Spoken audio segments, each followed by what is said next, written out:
എല്ലാവർക്കും daily news അനാലിസിലേക്ക് സ്വാഗതം. അപ്പോൾ ഇപ്രാവശ്യത്തെ ഡെയിലി ന്യൂസിൽ നമ്മൾ നോക്കുന്ന ടോപ്പിക്സ് ഇതൊക്കെയാണ്. ഒന്ന്, woman in corporate leadership and the lived reality. ഇത് GS2 സോഷ്യൽ ജസ്റ്റിസ് വുമൺ എന്ന് പറയുന്ന ടോപ്പിക് റിലേറ്റഡ് ആയിട്ട് ഉള്ളൊരു ന്യൂസാണ്. പിന്നെ ഉള്ളത് ടൈറണി ഓഫ് നമ്പേഴ്സ്. ഇത് ഡീലിമിറ്റേഷൻ ബേസ് ചെയ്തിട്ട് ഉള്ളൊരു എഡിറ്റോറിയലാണ്.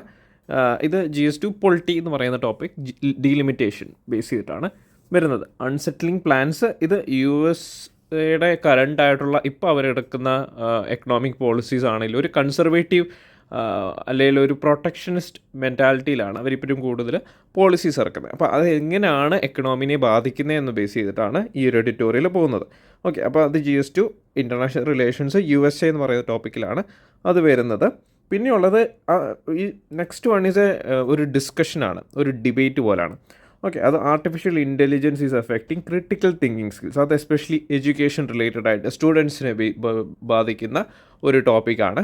അപ്പം GS2 സോഷ്യൽ ജസ്റ്റിസിൽ എഡ്യൂക്കേഷൻ എന്ന് പറയുന്ന ടോപ്പിക് റിലേറ്റഡ് ആയിട്ടാണ് ഇത് വന്നിരിക്കുന്നത്. പിന്നെ മോഡൽ MCQs ആണ്, പ്രിലിംസ് അടുക്കാറായി. അപ്പോൾ മോഡൽ MCQs എന്ന് പറഞ്ഞാൽ ഞാൻ ബേസിക്കലി എടുത്തേക്കുന്നത് PYQ ആണ്. ഇന്നത്തെ ടോപ്പിക്ക് ബേസ് ചെയ്തിട്ടുള്ള PYQs ആണ് എടുത്തേക്കുന്നത്.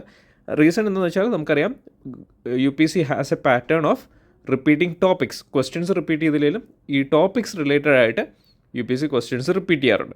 ഓക്കെ, അപ്പം നമുക്ക് ആ ഒരു UPSC ലാംഗ്വേജ് അറിഞ്ഞിരിക്കണം. അപ്പോൾ first news is woman in corporate leadership the lived reality. Okay, context എന്ന് വെച്ചാൽ the participation of woman in corporate leadership is a key indicator of gender inclusivity and economic progress. Despite efforts to promote diversity, women continue to face structural and systematic barriers in the corporate world.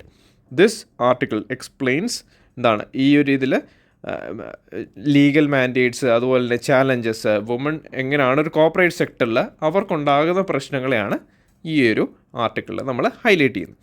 Okay, അപ്പം ഇതിൽ കുറേ data sets ഉണ്ട്. ഇപ്പം woman empowerment എന്ന് പറയുന്ന topic ഞാൻ നേരത്തെ പറഞ്ഞിട്ടുണ്ട്, UPSCക്ക് ഇഷ്ടമുള്ള ടോപ്പിക്കുകളിൽ ഒന്നാണ്. അപ്പോൾ you can code these data while doing your answer writing. Okay, current status of women in corporate leadership. Women constitute about 48% of global corporate workforce, yet their representation in the leadership roles remain low. In India, only 12.7% of leadership roles in corporate firms are held by women. Companies are increasingly recognizing gender diversity, but tangible results remain slow. Okay, key challenges എന്താണ് woman corporate സെക്ടറിൽ face ചെയ്യുന്നത്? ഒന്ന്, woman are often biases and stereotype ഉണ്ട്. അതായത് perceived as less competent for leaderships roles compared to men. Cultural and societal norms reinforce the belief that leadership is a male dominated space. പിന്നെ lack of mentorship and networking opportunities. അതായത് woman often have fewer mentors and sponsors who can guide them in their career progression.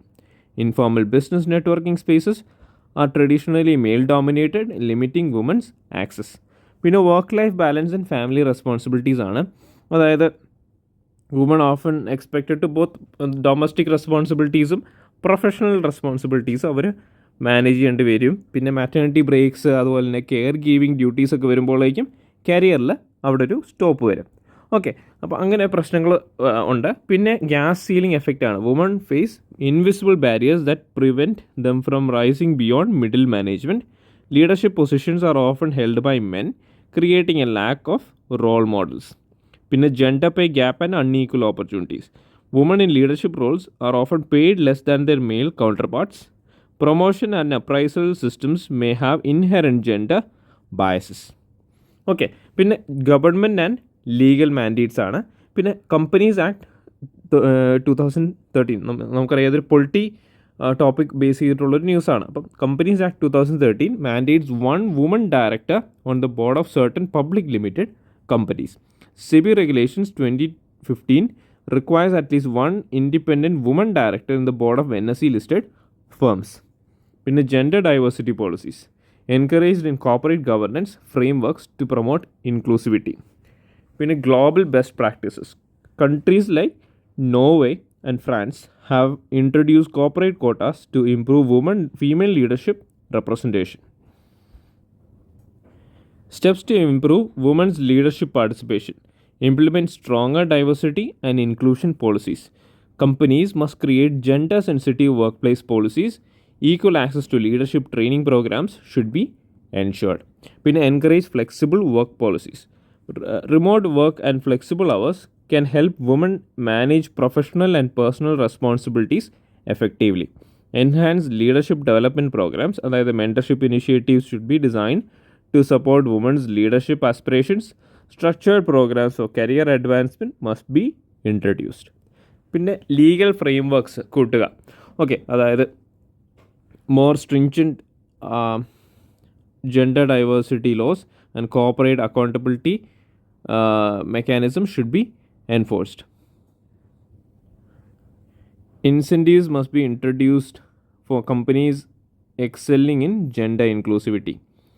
പിന്നെ encourage a cultural shift. Awareness campaigns to challenge stereotypes and biases should be promoted.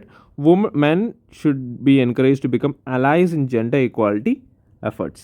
Conclusion ആയിട്ട് പറയുമ്പോൾ women's participation in corporate leadership is essential for economic growth and sustainable development.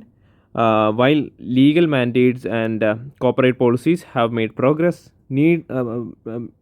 more needs to be done to ensure genuine inclusivity. Multi സ്റ്റേക്ക് ഹോൾഡറായിട്ടുള്ള approach വേണം. ഗവൺമെൻറ്റും private സെക്ടറും civil സൊസൈറ്റിയും എല്ലാം ഈ ജെൻഡർ ഈക്വൽ കോർപ്പറേറ്റ് വേൾഡിനെ ഫോസ്റ്റർ ചെയ്യാനായിട്ട് ഉള്ളൊരു കൊളാബറേഷനിലായിരിക്കണം ഇത് വർക്കൗട്ട് ചെയ്യണം. പിന്നെ നിങ്ങൾക്ക് ഇതുമായിട്ട് ഒരു കോട്ട് ചെയ്യാൻ പറ്റുന്ന ഒരു എക്സാമ്പിളാണ് വിശാഖ ഗൈഡ് ലൈൻസ്.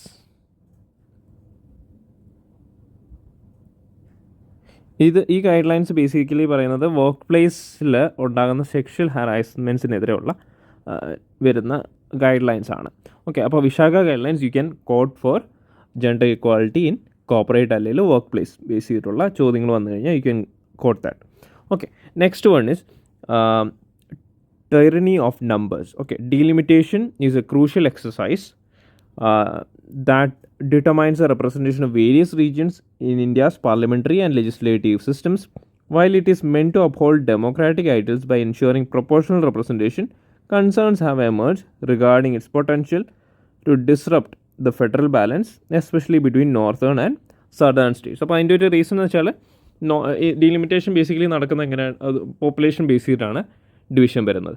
അപ്പോൾ നോർത്തേൺ സ്റ്റേറ്റ്സ് നമ്മൾ നോക്കുവാണെങ്കിൽ കമ്പാരിറ്റീവ്ലി പോപ്പുലേഷൻ കൂടുതലാണ് സദേൺ സ്റ്റേറ്റ്സുമായിട്ട് നോക്കുമ്പോൾ. അപ്പം അവിടെ കൂടുതലും പോപ്പുലേഷൻ കൂടുതലായതുകൊണ്ട് തന്നെ അവിടെ റെപ്രസെൻറ്റേറ്റീവ്സിൻ്റെ എണ്ണം കൂടും.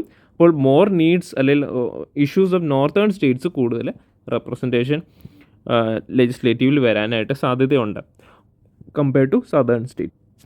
Upcoming delimitation process has spark debates on representation equity and regional disparities, making it an essential topic of discussion. അപ്പോൾ നമ്മൾ ഡീലിമിറ്റേഷൻ എന്താണെന്ന് നമുക്ക് നോക്കാം. Okay, delimitation refers to the process of fixing the number of seats and boundaries of territorial constituencies in each states of Lok Sabha and state legislative assemblies. It includes determining the number of seats reserved for scheduled caste, scheduled tribes in these houses. ഇതിലെ key features എന്തൊക്കെയാണ്? It is conducted by the Delimitation Commission constituted under an act of the Parliament, has to be carried out 4 times. ഇത് 4 തവണ ഇന്ത്യയിൽ നടത്തിയിട്ടുണ്ട്. ആദ്യമായിട്ട് നടന്നത് 1952, പിന്നെ 1963, 1973, പിന്നെ 2002. First delimitation was conducted in 1950-51 by the President with the Election Commission's assistance. പിന്നെ ഇതിൻ്റെ ഹിസ്റ്റോറിക്കൽ ബാക്ക്ഗ്രൗണ്ട് നമ്മൾ നോക്കുവാണെങ്കിൽ last major delimitation exercise altering Lok Sabha seat distribution was conducted in 1976 based on 1971 census. The 42nd Amendment Act 1976 froze Lok Sabha seat allocation and state-wise division until 2000 to prevent states with higher population growth from gaining undue advantage. The 84th Amendment Act 2001 allowed rationalization of constituencies based on 1991 census without altering seat numbers. The 87th Amendment Act 2003 amendment constituency delimitation based on 2001 census while keeping the total seat allocation unchanged. Okay. പിന്നെ seat freeze is set to be lifted after 2026 census, potentially leading to significant political shifts. Constitutional provisions എന്താണ് ഈ delimitation base ചെയ്തിട്ടുള്ളതെന്ന് നമുക്ക് നോക്കാം. Article 82 ആണ്. Parliament എനാക്ട്സ് A delimitation act after each census. Article 170, States R divided into territorial constituencies based on the delimitation act. Articles 330 to 332 provide for the reservation of seats for SCs and STs. പിന്നെ ഡീലിമിറ്റേഷൻ്റെ significance എന്താണ്? Delimitation ensures representation, അതായത് number of seats of the Lok Sabha and state assemblies എന്താണ്, population കൂടുന്നതനുസരിച്ച് മാറും. അപ്ഹോൾഡ്സ് democracy, അതായത് 1 citizen 1 vote 1 value എന്ന രീതിയിലുള്ള principle promote ചെയ്യാനായിട്ട് delimitation help ചെയ്യുന്നുണ്ട്. ഇക്വിറ്റബിൾ സീറ്റ് ഡിസ്ട്രിബ്യൂഷൻ ആണ്, അതായത് ആൾക്കാരുടെ എണ്ണം കൂടുന്നതനുസരിച്ച് റെപ്രസെൻറ്റേറ്റീവ്സിൻ്റെ എണ്ണവും കൂടും, അത് കുറയുവാണ് അതനുസരിച്ച് കുറയും. അപ്പം ആൾക്കാർക്കുള്ള റെപ്രസെൻറ്റേഷൻ അവിടെ കൂടുവാണ്. ഇക്വിറ്റബിൾ ആയിട്ടുള്ള സീറ്റ് ഡിസ്ട്രിബ്യൂഷൻ വരുന്നുണ്ട്. പിന്നെ strengthens federalism, balances political power among states while ensuring proportional representation. Reserved ആയിട്ടുള്ള റെപ്രസെൻറ്റേഷൻ ആണ്. Determines allocation of reserved seats for SCs and STs. Encourage population control measures, അതായത് earlier freeze on delimitation aim to incentivise states to control population growth. പിന്നെ concerns related to delimitation എന്താണ്? ഒന്ന് regional disparities ആണ്. അപ്പോൾ ഇതാണ് നമുക്ക് ഉണ്ടായിരുന്ന ന്യൂസിൻ്റെ മെയിൻ ആയിട്ടുള്ള topic. Southern states have made significant progress in population control but might lose representation as a result. Despite contributing 35% of India's GDP, southern states only have 18% of the population, which may not be reflected adequately in representation. Northern states with higher population growth are expected to gain seats, potentially shifting political influence away from the south. Okay, പിന്നെ ഫണ്ടിങ്ങിലെ disparities ആണ്. ഒന്ന്, 15th finance commission use the 2011 census instead of 1971 census to determine tax devolution affecting funding distribution. Southern states fear that delimitation based on updated population data may further reduce their share of central funds. പിന്നെ impact on SC and ST reservation. Realignment of constituencies could alter the number of reserved seats for SCs and STs, impacting political representation for marginalized communities. Any reduction in seats could dilute affirmative action policies meant for social justice. പിന്നെ political implications ആണ്, അതായത് the exercise could favour parties with strong voter basis in northern States. Tamil Nadu for instance fears an indelible injustice if it's seat share is reduced in future Lok Sabha compositions.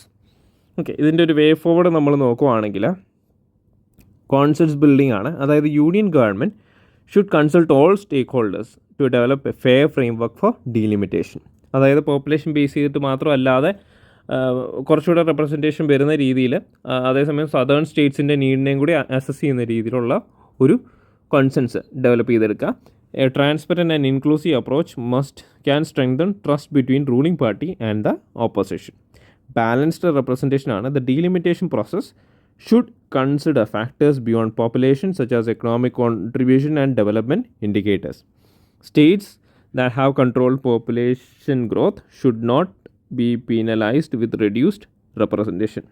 പിന്നെ federal considerations ആണ്. Ensuring that delimitation does not disproportionately shift political power between regions, maintaining cooperative federalism by addressing concerns of all states equitably. Okay, federal considerations ആണ് നോക്കേണ്ടത്. അത് കുറച്ച് important ആണ്. കാരണം എന്താണ്, ഒരു ഏരിയയിലോട്ട് മാത്രം പൊളിറ്റിക്കൽ റെപ്രസെൻറ്റേഷൻ മാറാതിരിക്കാനായിട്ട് നമ്മൾ ശ്രദ്ധിക്കണം. കോപ്പറേറ്റീവ് ഫെഡറലിസം അവിടെ നമുക്ക് ബിൽഡ് ചെയ്യണം, എല്ലാ സ്റ്റേറ്റ്സിലും കൺസേൺസ് ഇക്വിറ്റബിൾ ആയിട്ട് അഡ്രസ്സ് ചെയ്യുന്ന രീതിയിൽ.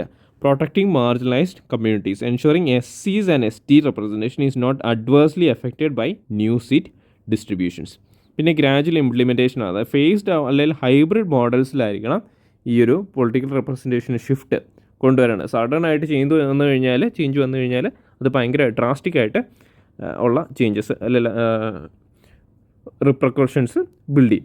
കൺക്ലൂഷൻ എന്ന് പറയുമ്പോൾ delimitation remains A crucial yet contentious exercise in India's democratic framework. While ensuring fair representation is essential, it must be implemented without disrupting regional balance and federal harmony. By adopting an inclusive approach, policymakers can create a system that upholds both democratic principles and regional equity. Okay. Ensuring a just and representative governance structure for all citizens. പിന്നെയുള്ളത് അൺസെറ്റിലിംഗ് plans ആണ്. ഇത് പറഞ്ഞത് U എസിൻ്റെ latest ആയിട്ടുള്ള protectionist പോളിസീസിനെ base ചെയ്തിട്ടാണ് ഈ ഒരു article വന്നേക്കുന്നത്. കോൺടെക്സ്റ്റ് നമുക്ക് നോക്കാം. Protectionist policies have been a significant aspect of economic governance in many countries. The US under the Trump administration implemented high tariffs and trade restrictions affecting global trade dynamics. Such policies aim to boost domestic industries but often have unintended long-term consequences, including inflation, diplomatic strains, and economic instability. അപ്പോൾ എന്താണ് protectionism? Protectionism refers to the government policies that restrict international trade to protect domestic industries from foreign competition. These policies include tariffs, അതായത് tax on imports to make foreign goods more expensive. പിന്നെ import quotas ആണ്, limits on the quantity of certain goods that can be imported. പിന്നെ subsidies, financial assistance to local industries to make the more competitive. പിന്നെ regulatory barriers ആണ്, strict standards and regulations that make it difficult for foreign businesses to enter the market. ഓക്കെ, impacts of protectionist policies നമ്മൾ നോക്കുകയാണെങ്കിൽ economic consequences ആണ്. അതായത് inflationary pressures, higher tariffs increase the cost of imported goods which leads to inflation as businesses pass on these cost to consumers. പിന്നെ trade retaliation ആണ്. അപ്പോൾ ഇപ്പോൾ U S ഇതുപോലൊരു measure ഇറക്കി, അപ്പോൾ കൗണ്ടർ താരിഫ്സ് യു എസ് ഗുഡ്സിന് ചൈനയിൽ ഇറക്കാനായിട്ട് സാധ്യതയുണ്ട്. പിന്നെ റെഡ്യൂസ് മാർക്കറ്റ് എഫിഷ്യൻസിയാണ്. Domestic businesses may become complacent and inefficient without foreign competition leading to lower productivity and innovation. പിന്നെ ഡിപ്ലോമാറ്റിക് ആൻഡ് സ്ട്രാറ്റജിക് ഇംപ്ലിക്കേഷൻസ് നമ്മൾ നോക്കുകയാണെങ്കിൽ സ്ട്രെയിൻഡ് ഇൻ്റർനാഷണൽ റിലേഷൻസ് ആണ്. അതായത് aggressive trade policies can lead to diplomatic tensions with major economic partners such as China, India, Canada and Mexico. Geopolitical റിസ്ക്കുകൾ നമ്മൾ നോക്കുകയാണെങ്കിൽ reduced ആയിട്ടുള്ള international trade cooperation, economic അലയൻസസും അതുപോലെ തന്നെ ട്രേഡ് അലയൻസസും ഒക്കെ കുറയ്ക്കാനായിട്ട് സാധ്യതയുണ്ട്. അപ്പം യു എസ് പോലത്തെ ഒരു രാജ്യത്ത് ഐസൊലേറ്റ് ആക്കാനായിട്ടും ഇതിലൂടെ സാധിക്കും. Okay, impact on global supply chains. Trade restrictions disrupt global supply chains, making goods more expensive and less available. Domestic political challenges നമ്മൾ നോക്കുകയാണെങ്കിൽ ഡിവിസീവ് പോളിസി ഔട്ട്കംസ്, അതായത് protectionist measures often appeal to national sentiments അല്ലെങ്കിൽ populist ആയിട്ടുള്ള sentiments base ചെയ്തിട്ട്. ഇപ്പം Donald Trump എന്ന് പറയുന്നത് populist ലീഡറാണ്. Okay, create divisions within the economy and political landscape. പിന്നെ electoral implications. Protectionism can influence elections by rallying support among industrial workers but alienating businesses and consumers affected by rising prices. അപ്പോൾ നമ്മൾ ഇതിനകത്തൊരു case സ്റ്റഡിയും കൂടി included ആയിട്ടുണ്ട്. അതായത് U S trade war and its lessons. U S China trade war during the Trump administration serves as a key example of how protectionist policies can lead to unintended economic consequences. US imposed tariffs on Chinese imports worth billions of dollars, leading China to retaliate with its own tariffs. The result was increased costs for American manufacturers relying on Chinese components. Okay, agricultural exports from US suffered as China sought alternative suppliers. അപ്പോൾ ഇതിൻ്റെ വേ forward നമ്മൾ നോക്കുകയാണെങ്കിൽ balanced trade policies ആയിരിക്കണം. Government should balance protectionism with free trade to ensure economic stability. Multilateral agreements. Engaging in global trade agreements such as WTO and regional pacts can help mitigate the risk of trade wars. Investment in domestic innovation. അതായത് instead of relying solely on protectionist measures, countries should invest in research, infrastructure and skill development to enhance competitiveness. Okay, ഇതിൻ്റെ conclusion നമ്മൾ പറയുകയാണെങ്കിൽ protection policies short term political gains കൊണ്ടുവരെങ്കിലും long ടേമിൽ economic അല്ലെങ്കിൽ diplomatic consequences അവിടെ ഉണ്ടാവും. A strategic approach blending domestic industry support with international trade cooperation is necessary to ensure sustainable economic growth and stability. Okay, അപ്പം next അല്ലെങ്കിൽ നമ്മുടെ last news എന്ന് പറയുന്നത് നമുക്ക് നോക്കാനുള്ളത് ആർട്ടിഫിഷ്യൽ ഇൻ്റലിജൻസ് ക്രിട്ടിക്കൽ തിങ്കിങ് സ്കിൽസിനെ എങ്ങനെയാണ് എഫക്റ്റ് ചെയ്യുന്നത് എന്നുള്ളതാണ്. ഓക്കെ, ഇത് നിങ്ങൾക്കൊരു ഈവൻ നമ്മളിപ്പം ചാറ്റ് GPT അല്ലെങ്കിൽ ക്ലൗഡ് AI അങ്ങനെയുള്ള AI ടൂൾസൊക്കെ യൂസ് ചെയ്യുന്നുണ്ട്.